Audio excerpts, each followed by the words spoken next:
UP उपचुनाव का बिगुल बजते ही राजनीतिक शोर शराबा भी शुरू हो चुका है। पार्टियों की ओर से प्रभारियों की नियुक्ति भी की जा चुकी है, लेकिन सवाल है कि क्या यूपी की सत्ता 27 में किसके हाथ लगेगी, इसका परिणाम या यूं कहें कि झलक इसी उपचुनाव में दिख जाएगा।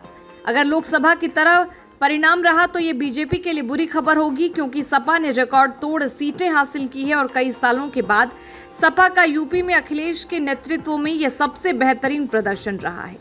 गौरतलब है कि उत्तर प्रदेश में विधानसभा की 10 सीटों पर उपचुनाव होना है। हालांकि इसकी तारीखों का ऐलान नहीं हुआ है, लेकिन राजनीतिक दलों ने अपनी गोटियां बिछानी शुरू कर दी हैं।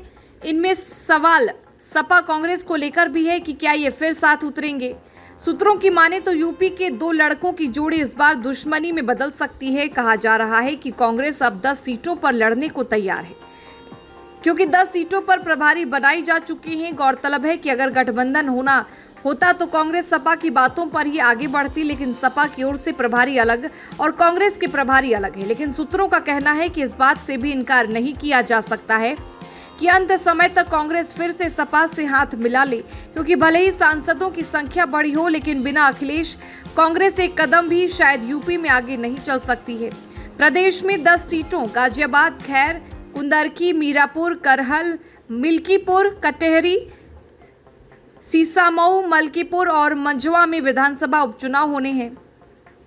एनडीए और इंडिया के घटक दल के साथ ही बसपा भी इस बार 10 के लिए पूरा दम लगा रही है। हालांकि अब तक चुनाव की तारीखें घोषित नहीं हुई हैं। भाजपा सरकार संगठन ने अपनी पूरी ताकत झोंक रखी है। 30 मंत्रियों की फौज 10 सीटों पर लगी है। दो बार यह मंत्री जमीन परख कर शीर्ष चेहरों के सामने अपनी रिपोर्ट रख चुके हैं। सीएम ने खुद विधानसभाओं में पहुंचकर बैठकों का सिलसिला शुरू कर दिया है। सपा मुखिया अखिलेश यादव पहली बार किसी उपचुनाव की तैयारी में इतनी मशक्कत से लगे हैं। सभी 10 सीटों के पदाधिकारियों, कार्यकर्ताओं के साथ उनकी बैठक हो चुकी है। इधर बसपा सुप्रीमो भी इस पर सक्रिय भूमिका में है, आरक्षण के मुद्दों पर सक्रिय हैं।